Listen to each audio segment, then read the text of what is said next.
Hallo,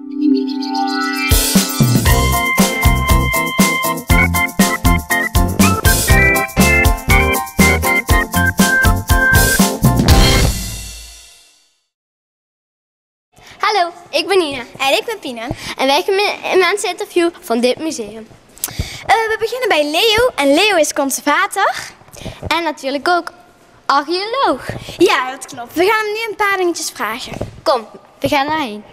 U bedenkt tentoonstellingen. Jij bedenkt tentoonstellingen. Ja. Als ik het goed begreep. En is het moeilijk om een tentoonstelling te bedenken? Nee, dat is helemaal niet moeilijk. Want, althans vind ik hoor. Maar iedere dag loop ik op straat en dan krijg ik wel weer een idee. Dan denk ik van, god, dat zou toch een leuk onderwerp zijn voor een tentoonstelling. Wilde je altijd al conservator worden? Nou, ik wilde eigenlijk nooit conservator worden, want dat klinkt natuurlijk heel vreemd. Als jongetje wilde je dat eigenlijk niet. Nee. Maar ik weet wel, toen ik, even kijken, ik moet even uitrekenen, toen ik 9 jaar was, hè, tussen het voetballen en het vissen. Ja.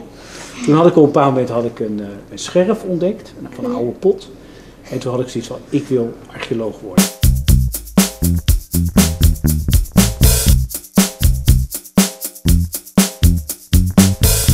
Nou, wat een conservator en archeoloog ook moet doen, is allerlei vondsten die er dan gedaan zijn, daar moet hij allerlei gegevens voor het museum voor verzamelen. Ja, dus ik heb hier bijvoorbeeld, kijk, dit zijn allemaal vondsten, die zijn door iemand gedaan. En die heeft dat netjes op een glazen plaatje geplakt. En die hebben allemaal nummertjes en die moet ik dan kijken waar dan precies die vindplaatsen liggen. Die moet ik dan keurig netjes opschrijven.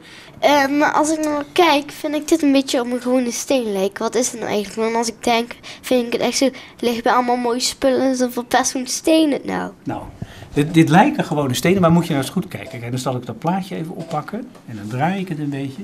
Kijk, en dan zie je dat die steen, daar zitten hele scherpe kanten aan, zie je?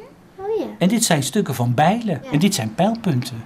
En die zijn gebruikt om dieren mee te jagen. Wat vind je nou het leukste? Over de prehistorie bijvoorbeeld of over de middeleeuwen? Ik vind de prehistorie het allerleukste. Dat vind ik het meest spannende. Het is ook wel een beetje het meest lastige, want daar weten we zo weinig van.